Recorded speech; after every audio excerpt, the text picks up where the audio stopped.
Welcome back, everyone. Welcome back. Heard some great things in the workshops today, and just like, a little buzzy here. How's that? Is that better? Just like yesterday, I heard every speaker. I heard someone say that was the best session yet. So everyone's got a favorite, and certainly glad to have all you here. Once again, thank you to all of our sponsors, and make sure you get your QR codes out and ready. We'll be doing the Q&A as we go through this. Jamie told me we have 3 spots left for experiences tonight. So if any of you were on the fence, we have 2 salt room spots available. We opened up another salt room excursion, so there's a second group for the salt room, and we have 1 spot left for the AR, VR experience. So if you'd like to do that, see Jamie, send her an email, and we'll get you guys signed up for that. Don't want to miss those Wednesday nights. And with that, we'll move into the big idea sessions. So you guys saw these yesterday. We got 3 big ideas, and then we have 1 mini keynote from Andrea Mack. So we'll roll right into that, and we're going to start with Stephanie. So Stephanie, welcome on up.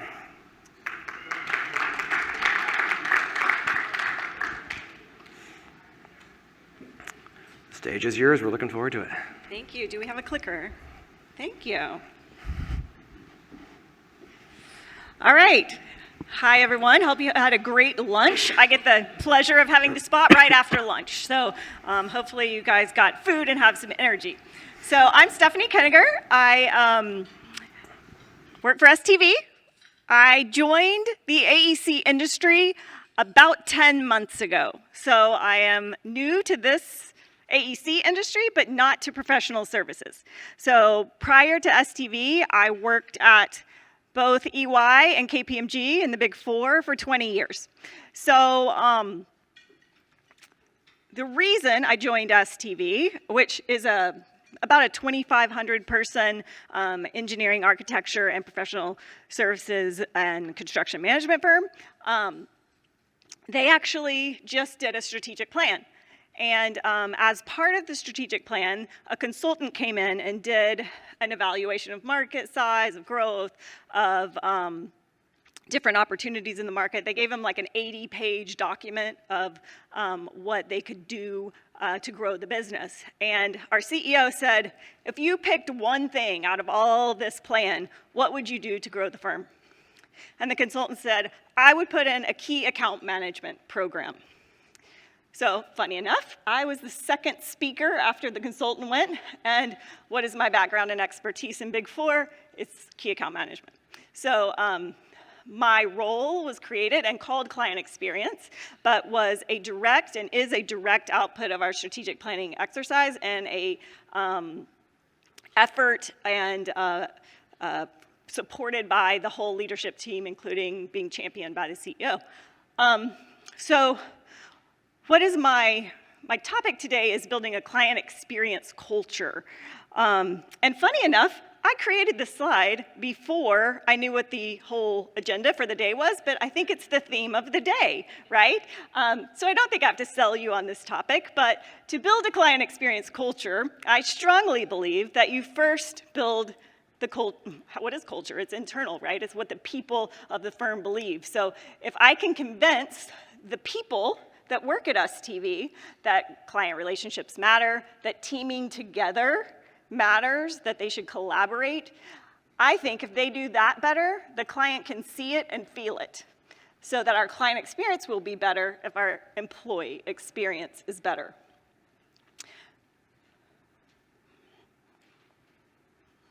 Next slide. There we go.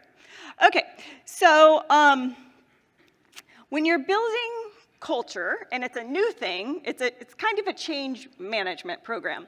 So I had a former boss at KPMG. He was the head of the audit practice in New York for banking.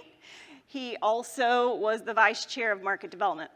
So when he became head of market development, which is kind of what we would call CX, sales and marketing, all those things, growth organization, it was a new thing for KPMG. And so he wanted to get some advice. So he went to one of his clients and asked this question, what has more impact on change? And he drew this line on a page. His client happened to be Jamie Dimon, who's the CEO of JP Morgan Chase, so not an insignificant person to get advice from. So he said, what has more impact on change? Where should I start building a culture of market development or growth? And he said, should I start with putting in processes, tools, and resources to build this organization out? Or should I start with culture, attitude, and behaviors? What do you guys think? Raise your hand for culture, attitude, and behavior. Does anybody think he said process, tools, and resources? I got no hands. So you're right, culture, attitude, and behaviors. Why is that? It's because I can put in a tool or fill out a client plan, fill out a win plan, fill out a client experience plan, and people will do it if we say they have to. But more than likely, they'll think, well, I'm having to fill out this document. This is such a waste of my time. It's just administrative. Like, why do I have to do all this? But if I first actually win your heart and mind that this is important, that relationships matter, if you focus on them, if you change the culture, if you listen to your clients, if you're curious about them, if you ask questions, then they won't mind as much when I say, oh, by the way, and I really need you to write some of that down. So at STV, when I started, I was given on like my first week, here's the new client plan we want to roll out. Here's a playbook we started. Can you approve it so we can roll it out? And I looked at them and I said, no, we're not going to do that. What we're going to do is we're going to talk about what it means to have a client experience. And so first we set up portfolios, and I traveled around. I've traveled around for 3 months, meeting with teams all over the country, talking about what client experience actually is. So when you want to make a cultural change, you actually have to talk a lot. You have to communicate a lot with the people and tell them why something new matters. So this is kind of the premise for where I start with culture change. So there's a firm that actually worked with KPMG acquired them, called Nunwood, and they were a client experience research firm. And they did 12 years of research on client experience and what qualities or what pillars make up good client experience. These are all very familiar to all of you. We've been talking about a lot of them throughout the day. So building trust, we've talked about that. Having integrity in what you do. Having your clients trust that you know what you're doing, technically, and that they can see you as a partner to help them. Resolving issues is one of my favorites because somebody talked about this yesterday, actually. In order to build a relationship, sometimes it's because you've solved a problem. Sometimes in the most difficult situations, if you actually help your client fix something that's an issue for them, that builds a stronger relationship than if everything just went smoothly. Setting expectations is about communicating well, doing what you said you're going to do. If something changes, telling them so they know what your scope is. If the scope changes, that's really good ongoing communications. Streamlining work is about being easy to work with. So I don't want the client to feel my internal processes. If it's like really difficult to get an invoice through or something, I don't want to tell the client, oh, our billing department is really difficult. We can't get that done. It's creating a headache for you. I don't want them to feel anything like that. I don't want to bring that to them. I want to feel easy to work with. So I want to streamline the work. Customize interactions is about personalization. We want to customize conversations to an individual about things they like, things they're interested in, things we know that they're focused on. That can be through actual meetings with them. That can be through content. even just little notes of, hey, I saw the project we worked on last year together. I was just thinking about you and what's happening next with the next phase of the project or something. And then my absolute favorite is showing empathy. And we've talked a lot about empathy. But this is just about caring, right? Like you care about what's happening. And this is sometimes a bit of a soft thought for an engineer or an accountant or a tax professional to think of.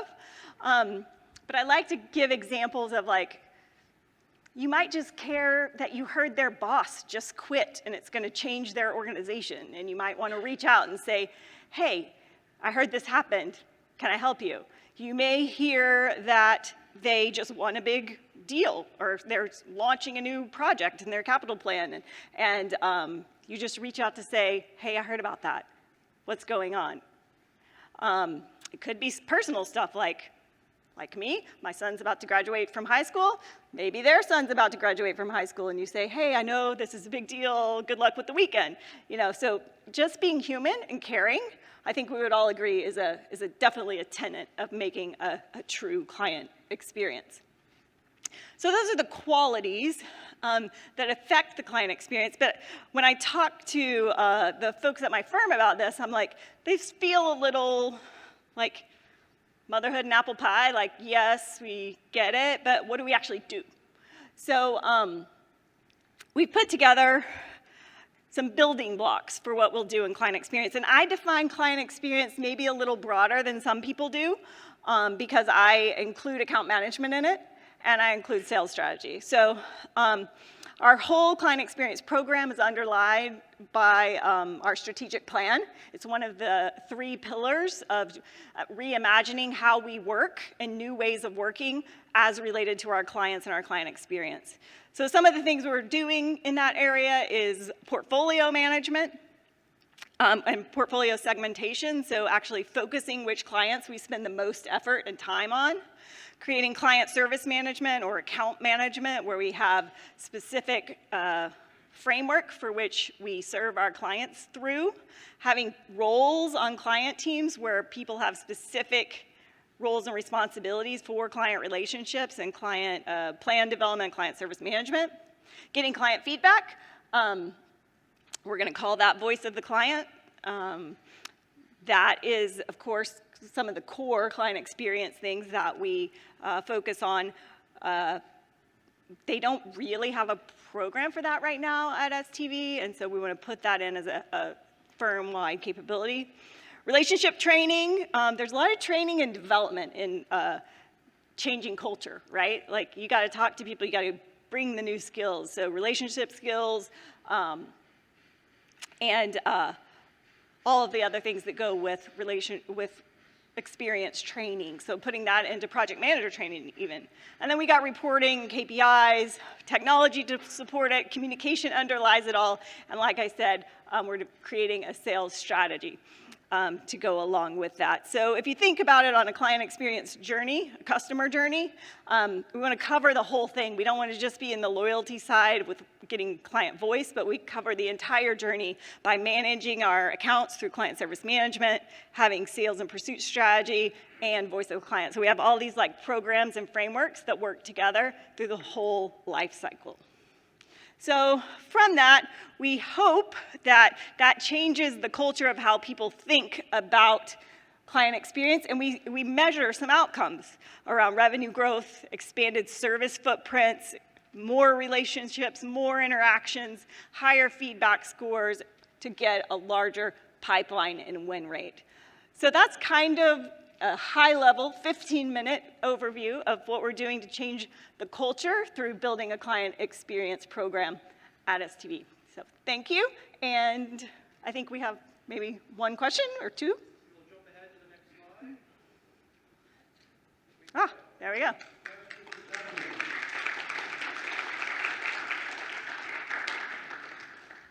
Any questions?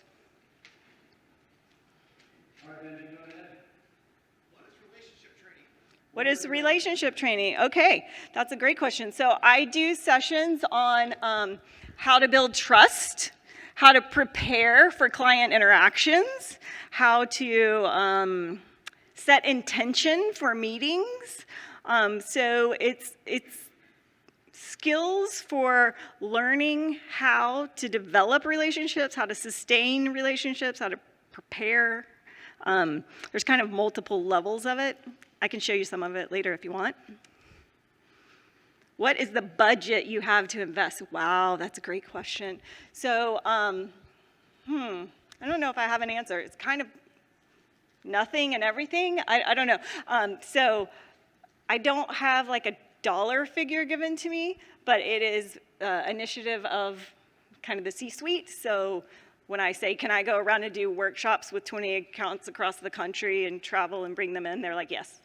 So that all costs money. But when I have a client feedback tool that I want to implement, that's going to cost money. But probably for next year I'll have a budget, but this is kind of my first year, and so I don't really have one. How large do you plan for the CX team to grow? So up until 2 weeks ago, it was me, single contributor. Now I have one person that's working for me, but I also have like teams of, I created a new role for a client account manager to support our client service teams. So we have 3 of them. They don't really go under my budget, but they kind of are an extension of it. So.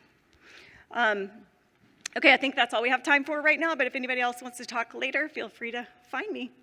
Thank you. Thank you very much. Really appreciate that. That's great.